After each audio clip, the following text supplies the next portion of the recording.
All right, ladies and gentlemen, we are on to the Buffalo Bills in our 32-31. Today is the 4th of July. Happy 4th of July. Happy Independence Day, everybody. Hope you guys are celebrating out there, having fun, having a good time. So we got a lot to cover in regards to these Bills. We got a lot to talk about in regards to this team, what we're expecting, what we hopefully can see. The pros, the cons, like we normally do. We'll obviously break down the schedule, all that fun stuff, the depth chart. And, we'll get through it. Obviously, if you are new to the channel, make sure that you do subscribe, click that bell, turn on your notifications so you don't miss a stream.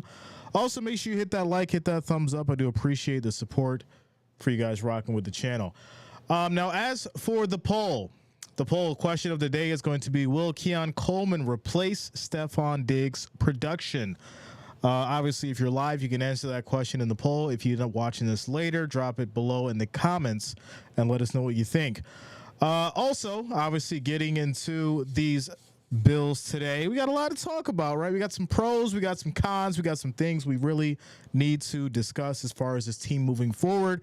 Because right now there's, been a lot of changes. There's been a lot of discussions, right? Von Miller and him being upset in regards to playing on the injury. And, Keon Coleman obviously becoming one with, Bills Mafia and all that kind of stuff. We got to talk about that and how that may translate to, his career with Buffalo and what we need to see from, player talent standpoint, all that kind of stuff. So we got a lot to discuss, a lot to talk about, ladies and gentlemen.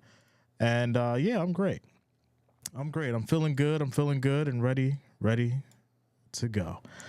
Shout out to Ryan. What up, Ryan? Says Keon Coleman got the moves with the bop dance. I haven't seen the moves yet. I haven't seen him dance yet. I mean, I'm more interested in him playing football. I'm just being real with you.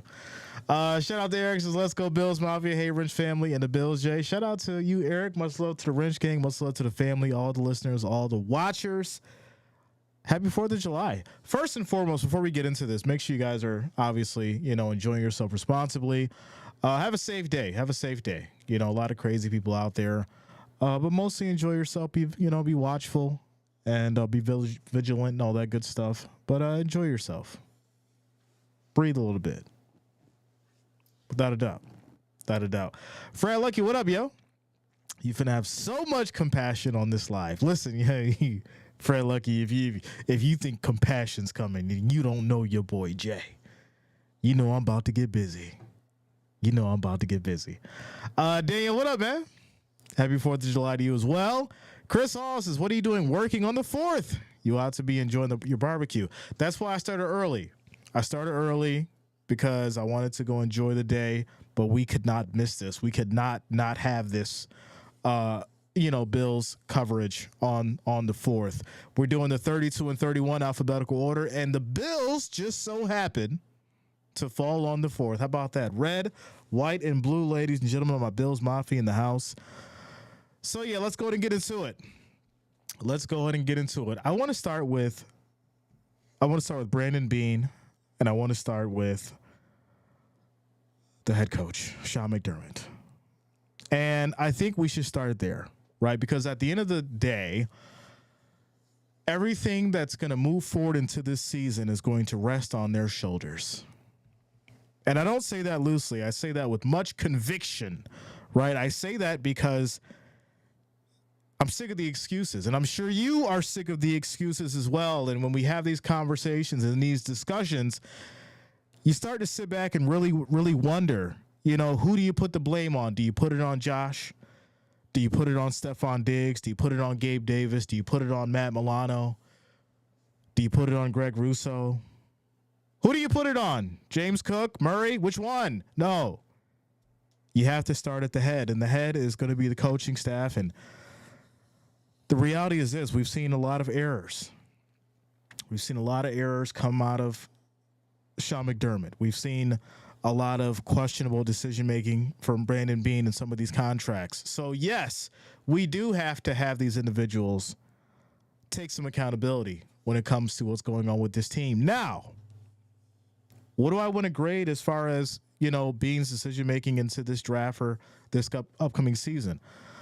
I want to give it a solid B-, right?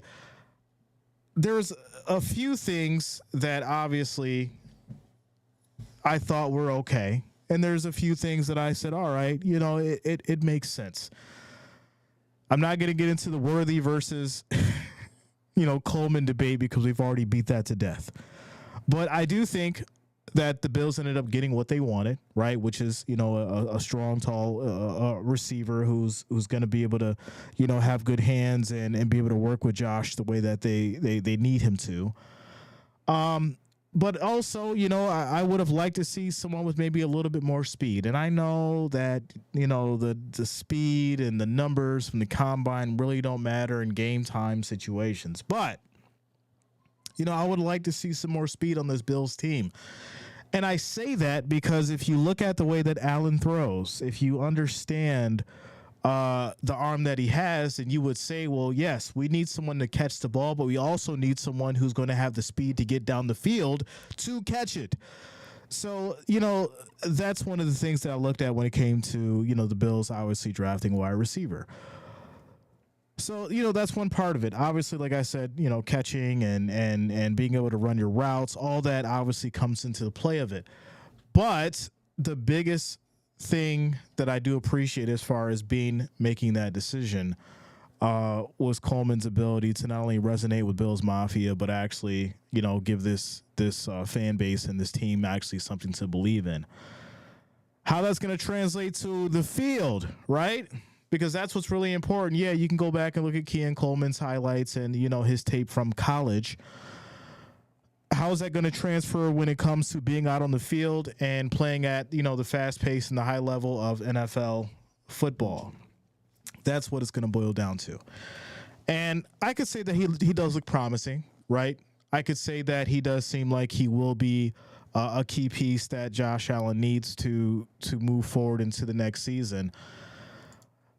But I think the problem is if you do rely too much, right, if you put all the chips into Keon Coleman and something happens, like an injury, or he's not able to perform and give you the production that the Bills need out of him, then who are you going to rely on?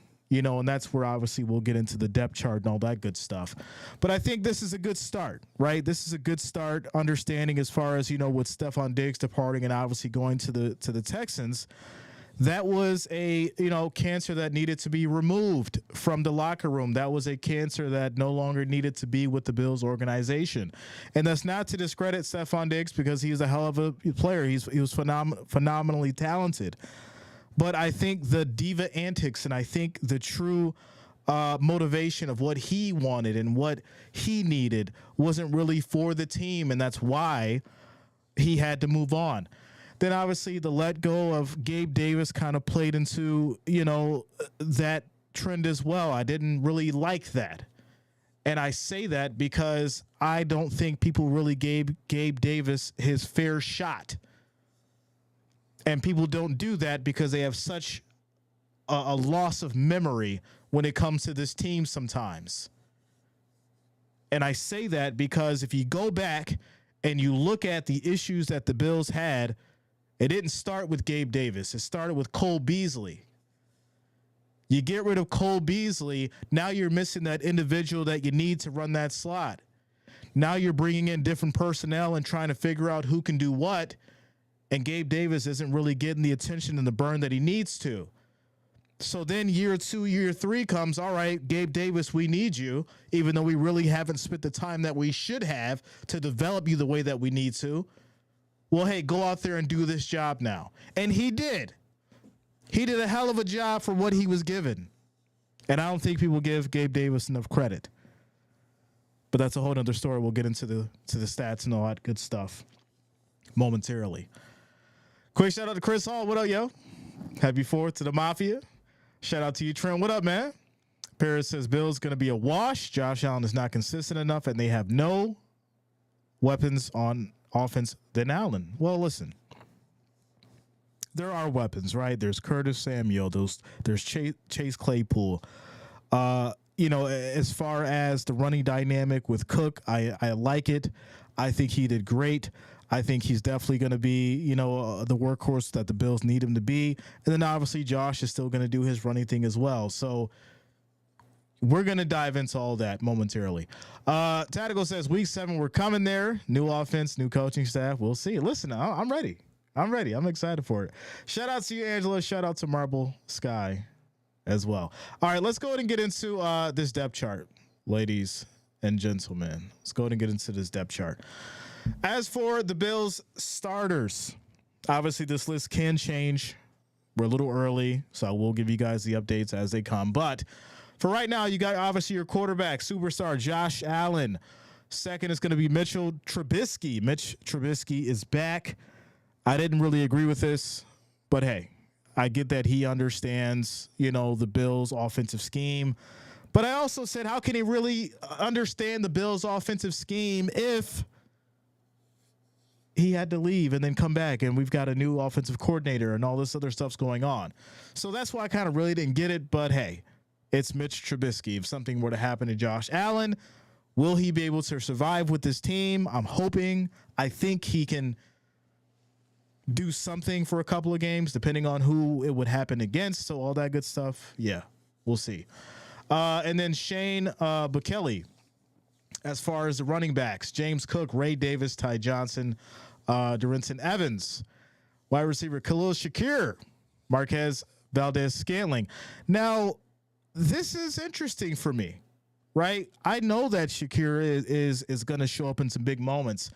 Marquez Valdez-Scantling coming over from the Chiefs is really interesting for me because I think he will be able to provide a dynamic for these Bills as well that we've seen that he did, for the Chiefs. Pop out, make some good, some good catches on some very important key plays and some very significant moments. I could see him being that individual. So I think that was a good pickup. Justin Shorter, obviously we've seen him some key moments as well. Tyrell Shavers, obviously, and then Keon Coleman, right? Everyone's on the Keon Coleman train, and I'm not saying that you probably shouldn't be, but I do think we need to see exactly what he's going to be able to do on the field before we hype this man up so much. I feel like that's one of the biggest things that Bills Mafia does, right? We give a plate of wings and some blue cheese to a guy as soon as he lands, and we make him a part of Bills Mafia, and we hype him up, and everyone rides the train. But as soon as they don't do what they need them to do, they don't give them the production that they need, they get thrown under the bus. We see it time and time again. Now, am I expecting great things for Keon Coleman? Sure, I am. I don't want to see the kid fail. I want to see him go out there and ball out. But we don't know how he's actually going to perform when it really matters the most. And that's going to be the key difference when we get into the thought and the process of whether or not he's going to fill the production role of who is Stephon Diggs. Because that is a different talent. That is an elite talent that's already been established. That's an elite talent that's already been trained. That's an elite talent that's already been developed. So let's make sure that we're setting our expectations appropriately when it comes to Keon Coleman. Because I tell you right now, the idea that we would get out of someone that would fill the production for Stephon Diggs probably wouldn't be Keon Coleman in the first year. In fact, you'd be expecting more of a veteran, and that would be a Curtis Samuel or even a Chase Claypool, who, if we can make them great, those would be the individuals who you'd want to basically fill that role. But I could be wrong. Keon Coleman could be this superstar that goes out on that field and breaks his records and do things like that, and it's quite possible. But also, that would mean that he'd have to already be at that level, essentially. And we do know that he was the second-round pick. So, hey, we'll have to see how it goes. I do want to see the guy do great, but I will be paying close attention to how he actually performs versus the hype. All right? So, yeah, as far as Chase Claypool next, he's another one that was kind of, questionable. People say, well, hey, he hasn't really done shit. He hasn't really done nothing. And other teams have felt the same kind of way. Well, we can change him. We can fix it. I can change her. We can fix it, and we'll just have to see how Sean McDermott can, work through that, and the offensive coordinating and things like that, how they can fit Chase Claypool into the scheme of things.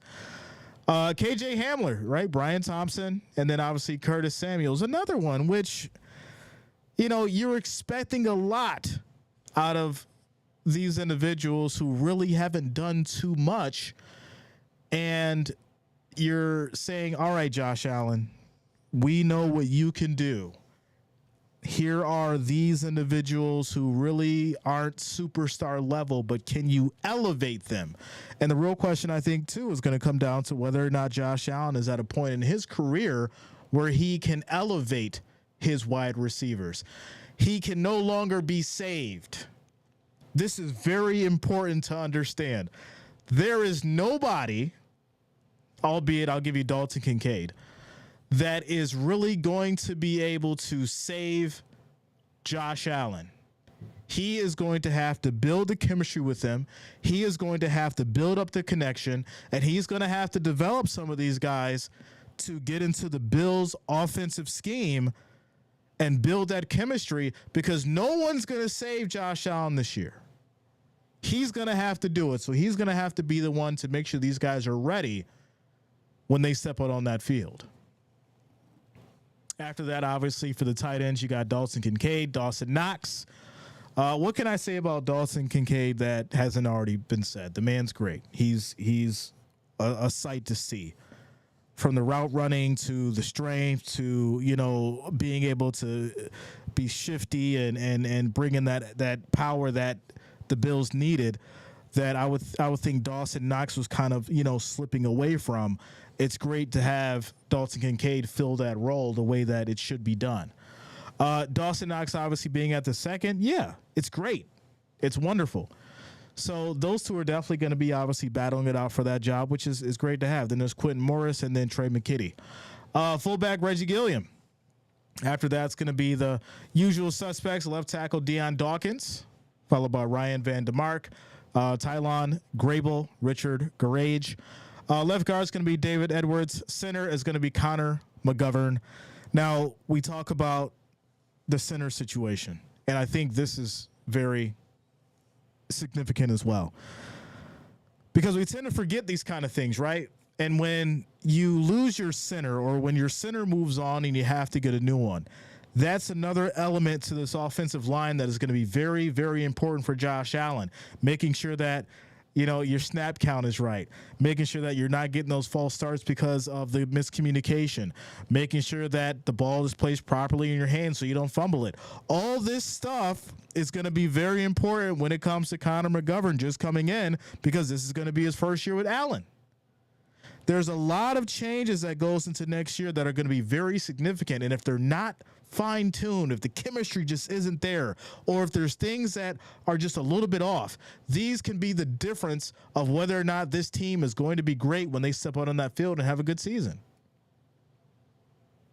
After that, for the right guard, it's going to be Osiris Torrance, and then right tackle Spencer Brown. As for the defense, Greg Russo, Daquan Jones, Ed Oliver, AJ Epinesa, Matt Milano. I love Matt Milano. Matt Milano has been the heart of this defense, along with others, but Matt Milano has definitely been one of the key pieces, one of the heartbeats that make this defense go. And when he's not in, you can see the difference of the team. You can see the difference of the dynamic in the Bills defense when Matt Milano's not on that field. We know that he has the great ability to get a good block, bat down, pick it off, run it down the field, and maybe score. And when you don't have that significant help, and then you don't have Von Miller, well, you're dealing with a defense that not only has the trouble and the issues that we've seen, but you're dealing with a defense that doesn't have the motivation nor the chemistry to go out there and perform the way they should.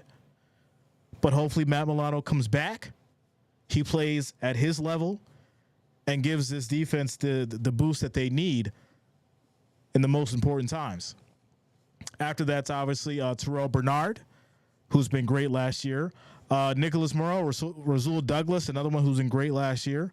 Tyler Rapp, Mike Edwards, Christian Benford, and then, of course, Teron Johnson. Now, Von Miller obviously being out and then coming back.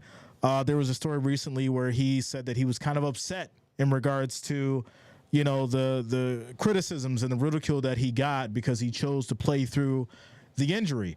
And I say this all the time. I say, well, listen, players need to take the proper time out to heal instead of just rushing to come back. And he kind of proved what I've been saying over the last few years in regards to people rushing out there and not being able to perform at 100% instead of saying, all right, listen, coach, medical staff, I need to take this specific time off so that next season I can give you 110% and we can go do what we need to do instead of me giving you a mediocre performance and actually hurting my team more than helping it. But moving forward to the special teams, Tyler Bass, Sam Martin, Khalil Shakir is going to be your punt return, kick return, and then obviously Reed Ferguson is going to be your long snapper. We'll get into these comments and then we'll get into the schedule predictions next, ladies and gentlemen. If you're just joining us, happy 4th of July. Shout out to you guys for rocking with us. If you're new to the channel as well, make sure that you do subscribe, click that bell, turn on your notifications, and also hit that like, hit that thumbs up. I do appreciate the support from you guys. Hop into the chat. Trent says, happy 4th. Happy 4th, everybody. Happy 4th. Sassy in the building. Let's go. Wrench Gang in the house. Chris says, I believe Knox is going to help Josh. Yeah, I mean, that's an automatic thing. But I think Dalton Kincaid is the true front runner for tight end right now, without a doubt. Because at the end of the day, when you look at just from an athletic standpoint, Dalton Kincaid is more dynamic. He's got a little bit more speed. And, I think the strength is definitely on Kincaid's side. So I like what I see there. Not to discredit Dawson Knox because he can ball as well. But it's good to see those two guys battling out for that role. So, may best man win, as they say. All right. Let's go ahead and get into the schedule, ladies and gentlemen. The schedule. All right. I think when it comes down to this year, you got to mix here, right? It's not going to be easy. It's not going to be too hard, but there's enough competition to really, really challenge these Bills, especially before they get to the end of the season. Now, obviously, week 1, Arizona Cardinals. Things have changed for the Cardinals, right?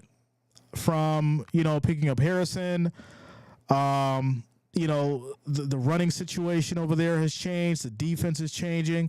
So I think Arizona is definitely going to be in a position to start off fresh. You're going to have Kyler Murray coming out, trying to actually prove himself hopefully this year. So we'll see how that goes. I think this will be a good game. I think it's going to be a good match starting off for week 1 as a season opener. I'm obviously going to give my Bills Mafia that one. Week 2 against Miami, this is going to be the test. You're already starting off with a divisional match. Miami is a force to be reckoned with. We know that. When it comes to these games, it definitely, it can go either way. I'm going to be 50-50 on this game, specifically just because of all the changes, and we've got to see what's going on with the Bills' offense in week 1 before I can really give a true prediction on this game. But right now, I'm going to have to be 50-50. Against the Jags, right? You got Gabe Davis going there with the Jags. You got Morse over there as the center with Lawrence now. So you got some bad blood over there with the Jags and the Bills. So I think this is going to be a good one as well. But, it's going to be, Jags coming into Highmark Stadium. So I'm going to have to give the Bills this one. Week 4 is going to be against the Ravens. Baltimore is shaking things up for real, right? You got Derrick Henry now. Mark Andrews is going to be back. There's going to be a lot going on in this game. We talked about the Ravens yesterday, and on paper, they look absolutely phenomenal. That team looks wonderful from the defensive standpoint. Offensive, there's going to be so many different things that Harbaugh is going to be able to use with that Ravens team to really confuse defenses, that I can see this game being a lot of trouble for the Bills. And I don't want to say it, but I think, with the Bills going to Baltimore, this could be trouble for the Bills. Could be trouble for the Bills. I think Baltimore may take that one. Next after that, you've got them going against the Texans, right? Once again, another game where you got Stephon Diggs on the other side of the field. Some more bad blood. And C.J. Stroud, he's been absolutely amazing. You got Tank Dell out there. You got Collins. There's a lot of great players and a lot of good superstars that they're going to be facing between week 4 and week 5. So it's going to be a true battle. It's going to be a true test in regards to the defense and what they're able to do moving forward in week 4 and week 5. And once again, this is going to be a true test of the defense and whether or not Josh Allen's going to have to built that chemistry up for these two significant games. And once again, this is something that I think could go either way. Week 6 against the Jets, right? The real question is whether or not Aaron Rodgers is going to be back and be playing at the level that we know that he can. Obviously, we know coming back from the ACL injury, you're normally not playing at the level that you once were. Now, unless Aaron Rodgers is just some magical being and some freak of nature, I just don't see him having that same step. I could be wrong, but I'm going to have to take my Bills for week 6. Week 7 against my Tennessee Tactical Titans. I think it's going to be a good one. It's Titans. They're going to be a surprising team because the whole thing has changed. It's going to be a new squad, coming off fresh, different year, different coaching. There's going to be a lot going on there. So you really don't have too much tape on the Titans to really know exactly what they're going to do. So I will say that this might be a good one, but I'm still going to, I'm going to rock with my Bills on that. You already know how we go there. But I think that'll be a good one. Seahawks, obviously, it's the Seahawks. They're hit or miss sometimes. I'm taking my Bills on that one. I do think that Miami is going to be in a position to split potentially. So if anything, I would give with, the Miami Dolphins coming to Highmark Stadium. I'm going to give the Bills that one. As far as the Colts go, Anthony Richardson, that squad definitely changing things around. Gardner Minshew really surprised me, after Richardson went down. But now you've got Richardson coming back. So this is going to be a whole different Colts team. And then, obviously, you've got Kansas City after that. And we all know that is the game. Kansas City Bills, it is always a dogfight. It is always a show down to the zeros in the fourth quarter. And, that's a game where everybody's just on the edge of the seat because you just don't know what the hell's going to happen. Now, moving forward into the bye week, after that, you've got the 49ers. It does not get easy for these Bills. It does not get easy. And this is going to be tough, right? We understand that the situation with Brandon Ayuk's going on, but I think they're going to figure it out. But the San Francisco 49ers is, in a nutshell, is probably one of the most complete teams in the NFL. So it's very tough to win against that team. And not only that, they're coming in your home. They're coming to Highmark. So that's going to be a very significant game. Let me hop into these comments real quick before we keep going. Let me hop into these comments. Shout out to you, Lutz. Happy 4th. Tactical says Texans get exposed this season. You might be right. You think everyone has, C.J. Stroud's number figured out after his good season? We'll see. We'll see. Shout out to Captain Ella. What up, yo? Happy 4th to you. Happy 4th to all you guys listening. I do appreciate all you guys for rocking with us today. Reverend in the building. What up, Reverend? Says Josh is going to have to win off the field before they can win those challenging games on the field. Great leaders are able to get people to do what they couldn't or wouldn't be able to do without them. And that is exactly what I said earlier. It starts with the ability of Allen to elevate who he has right now. Because at the end of the day, like I said, no one is coming to save Allen. You're not going to have Stephon Diggs to be able to figure out how to catch that ball at a different angle because he knows how Allen throws it. Or he knows he has to speed up on this route because of how Allen's going to throw this ball. That's all. That was already in tune and ingrained in people like Gabe Davis and people like Stephon Diggs and people like Cole Beasley. They already knew that because they had already built that chemistry with him. So now you have these new wide receivers who don't already have that built up, and they're going to have to take some time to adjust to it. They're going to have to take some time to really figure out and develop into that role. And that's where, him building that side of things up is really going to be crucial and significant for Josh Allen. Hopefully he can do it. Cat Daddy, what up, yo? What's going on with you? Michelle in the house. Let's go, Michelle. Wrench Gang in the building. How you been, Michelle? Hope you're having a great 4th. Hope everybody's having a great 4th, and I hope all you guys are enjoying yourself. Michelle says the schedule favors them building and getting stronger and taking on the tough end of the season. Go Bills. And you're right? Like I said, you do have a ton of, as my co-star is here. All right, I know you want the people to see you. I'll show you. I'll show you to the people in a second.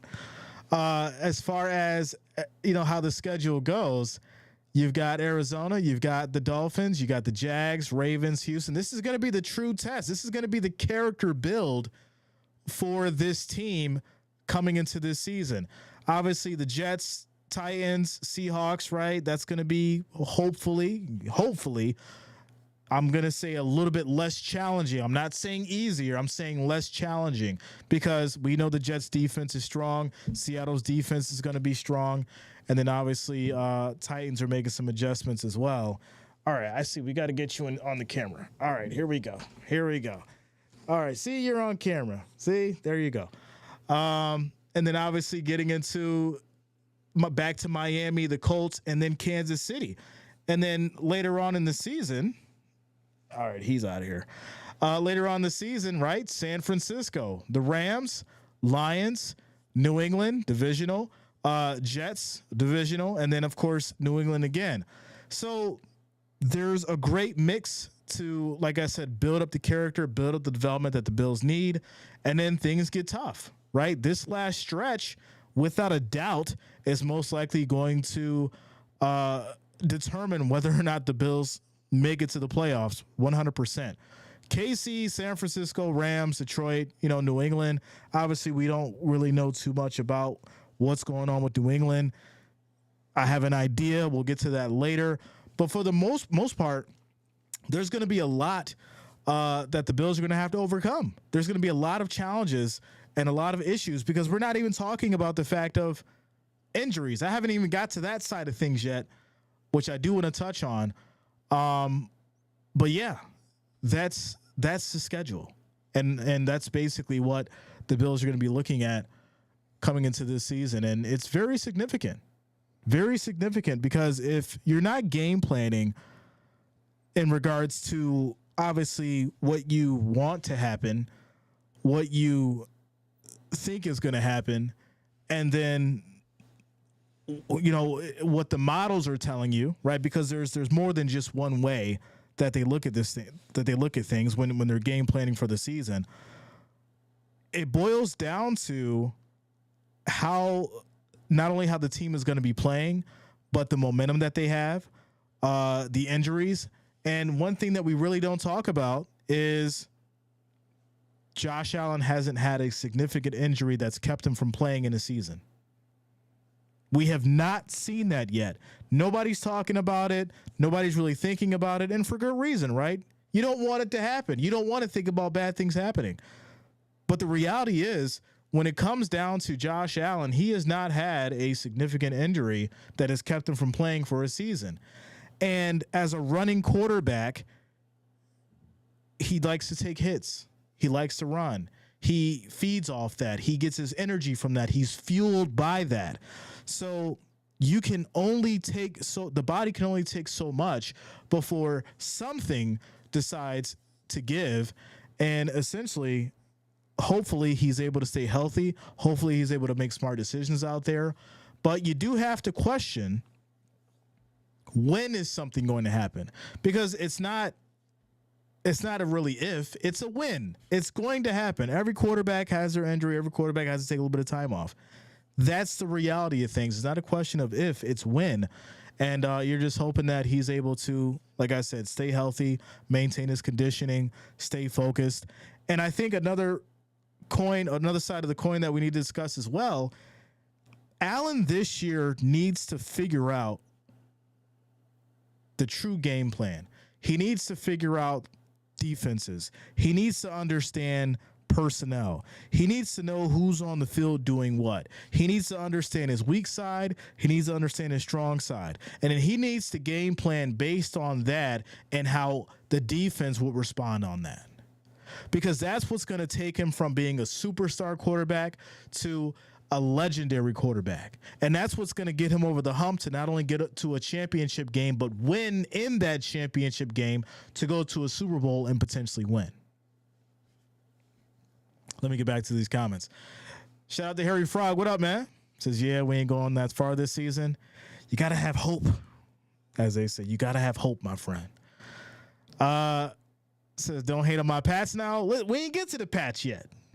Fader. Shout out to you, bro. Says, I'm so sorry. I have to hate on them cheaters. So sorry about that. I will put it this way. It's going to be a challenging season. That's the truth, right? That's the truth. We can't sit here and deny that at the end of the day, this whole season is going to be very challenging.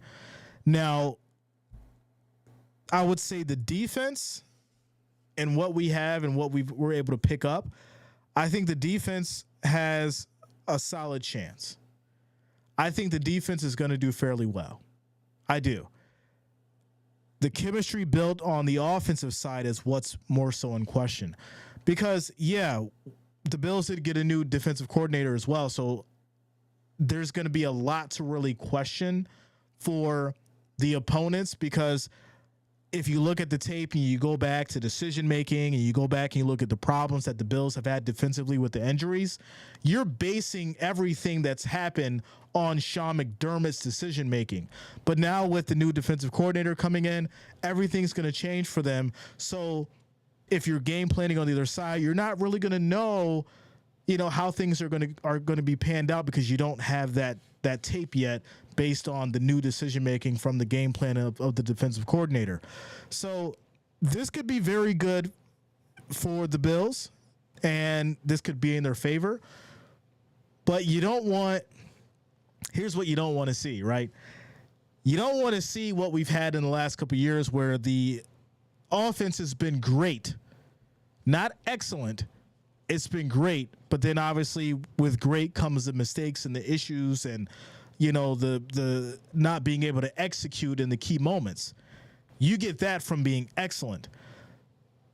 The defense has been okay with the injuries. So now you don't want to run into a situation where the defense is playing great, but the offense is only playing okay, because then you run into games where it's a 3-point loss. It's a 1-point loss. You're losing by a touchdown now because you weren't able to put up the points and the production that you were last year, but your defense is now stepping up and making it a close game. You don't want that. But I will say this, and I've been saying this for the last 6-7 months now.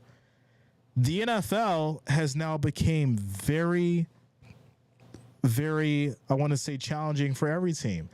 There's not one team that truly dominates. Because if you go back and look at all the games from last year, no matter what team it was, you really didn't have an idea as far as who was going to do what or who was truly going to win those games. Case in point, I'm pretty sure you didn't think Arizona was going to beat the Cowboys last year. The Cowboys had one of the most strongest defenses, and Arizona obviously beat them. Nobody expected that, right? Now, we could blame, some of that on Dobbs, because he came in and he was a breath of fresh air for Arizona for a little bit, or for a couple games. But that just goes to show just how things can change on a dime. Obviously, you look at, the Eagles. We had the Eagles fans going crazy. Oh, we're going to be undefeated. We're going to the Super Bowl. And then come midseason, there's complaints, there's excuses, there's crying. Caw-caw! When? All that kind of stuff. There was crying. The birds were crying. Because the changes in the season and everything, as far as, the dynamics of every team. There's no true dominant team in the NFL. And if I had to choose a true dominant team that would be on paper, it was the 49ers. And they lost the Super Bowl. So that's why I said you really can't predict the seasons. Obviously, you go on. Shout out to you, Jose. Obviously, you go on and you do your predictions, and we obviously do the power rankings every week, and we do our predictions every week.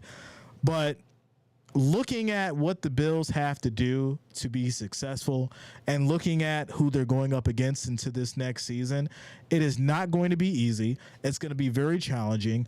And to put everything in a nutshell, Josh Allen is going to have to become the best he's ever been.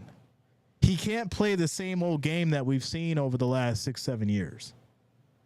He's going to have to go out there and play the best football he possibly can and elevate himself while also elevating his new wide receivers. That's the reality. That's what needs to happen. And that's what our expectation should be moving forward. Now, let me get into these comments with you guys. Where we at? Shout out to Michelle. It says injury is a problem no matter the position. It has to be focused on the team advancing. Snapping the team on the back of one player is too much pressure. Build, train, grow the talent. Michelle, you're exactly right. The big part of the Bills defense, right, being played by the injuries, to me, has been individuals trying to rush back. I want to get back. I want to help out my team. Or I want to get back because, there's money, there's monetary and contractual obligations involved. I think that, players really have to take their health more serious. I get the love of the game. I get the wanting to be the team player. And I get you got to put food on the table for your family. But if you're unable to give the team 100% or even 95%, if you're injured, then just sit on that bench and heal. Let it work itself out and then come back when you're ready. And I think that would be more beneficial to you rushing something that could be detrimental, not only to your career, but to your health moving forward. Without a doubt. Harry Frog says our offense. It's our offense, Josh needs to learn about his new receiver. That's a fact. That's what we've been preaching on for the last, what is it? How long have we been online now? It don't matter. The last 44 minutes. Shout out to Lutz. Says, say a prayer for my Colts. Listen, I think they're good. I think the Colts are going to do well next year. Right? We're going to get to those Colts soon. But I think Anthony Richardson should be good to go, hopefully. If he maintains his health, the Colts should definitely be doing some magical things. Where are we? Okay, since nobody would think Lions beat the Chiefs last year in the season opener, that's my point, right? The Lions came out very strong against the Chiefs, and it was very surprising. We all streamed and watched that game. It was a great game. It was a hell of a game. And I think when the game was done, we were all, sitting there in awe. But that's what the NFL is becoming now, right? These challenging matchups that are close at the end, that has everybody at the edge of their seat watching the game. So not only does that help the views, but that provides that entertainment value, that experience that we all want. So by having not even evenly teamed, but like even teams from a standpoint of talent and having them matched up that way, it leads to a better ball game and a better experience for the teams and for the fans. So it is great. It is great by not having a team that's too overpowered in the league leads to great matchups. So I like it. Cat Daddy says Taylor Swift was the biggest surprise last year. I mean, was she really a surprise? Sean Murphy says talk about you doing our streams on YouTube versus TV because you have a lot of people watching your streams. Yeah, I mean, depending on the game. I mean, we've had, I think the most I've done in one stream, or the most we've done in one stream, was a couple of college games. I think we did like 14,000 people on one stream. When it comes to NFL, it varies. I mean, I think the most we've done an NFL game was around 10,000. It can get really crazy in here sometimes. And the beautiful thing about what we do and the experience that we have when we're live and we're streaming these games as they're going on is, you know, to me, it's reminiscent to having everyone just here at the house and we're all, you know, having a good time watching the game. I think this year it's going to be very different as well as far as what's going on, because the prices for Sunday tickets going up, the prices for the streaming services are going up, and there's going to be a lot more people looking for an outlet to come and watch and enjoy the game and all that kind of stuff. And this has always been a great place for it, right? We're family friendly. We always have a good time, right? You don't have to be a fan of one specific team. We've got 70,000 subscribers, and literally from all different teams, because we stream every different team. So no, it's good. I'm not happy to spend all the money on the networks, but you know, luckily you guys came together collectively and support the channel, so we can afford those things, right? We can pay for the Peacock and the Amazon and you know, the Sunday tickets and the Red Zone and all that kind of stuff. So you guys do have the ability to, and we have the ability to watch all those games. So it's great. It's great. Now, you know, with things changing as far as the Sunday ticket and how YouTube reacts to that, and we had to deal with that last year, and that was kind of a weird situation because it was like, all right, between 1 and 4, they were what's the word I'm looking for? They were stifling the streams, or you guys know what I'm saying. But they were kind of like pushing down the streams to promote the Sunday ticket. And it was crazy because I get they have to make money, but also you can't take away the experience that we've had over the years. And that just happened last year. Now we were obviously able to bounce back, but it was crazy. It just showed me how much of a monopoly they decided to have over, you know, the streaming. And it's like, you've even got the NFL now putting up scoreboards on you know, on Sundays. They're putting up scoreboards and things like that, and there's nobody talking. It's just a scoreboard. And you know, we were able to get through that. We were able to get through the streaming issues and all that kind of stuff. And we always find a way. But it's great. It's great. This is going to be our 5th year of doing this consistently. This is our 5th year that we've been doing this. And I take it serious. I enjoy what I do. I love what I do. I appreciate everyone who watches, all the Wrench Gang, all the family. It's never gotten to a point where it was too much. It's never gotten to a point where I sat back and I said, you know, it's too hard. We found a way to get through it. We found a way to keep our community together, and that's what's most important. And that's why we're still going. 100%. Michelle says competitive balance is good for everyone. However, a great dynasty and building long history is much harder these days. That's true. That's true. And I think, you know, when you look at the Kansas City Chiefs, which obviously is the closest team to a potential dynasty, everything they do moving forward with the talent that they have is going to come down to coaching. It's definitely right. That's just the basics. But to become the dynasty that the Chiefs obviously want to become, it's going to come down to coaching, because, you know, players are going to get hurt. Players are going to, you know, get older, slow down, things like that. So how well you can coach is what's going to determine whether or not your team can become that dynasty.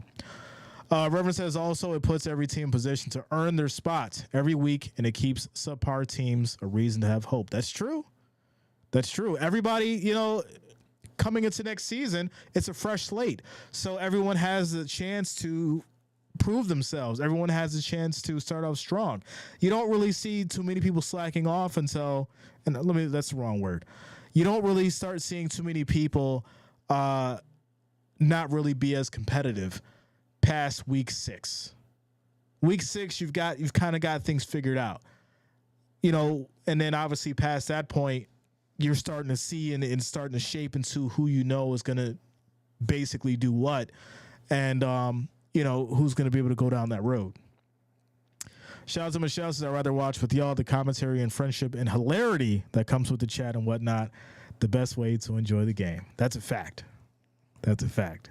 The whatnot is what keeps us all coming back for more.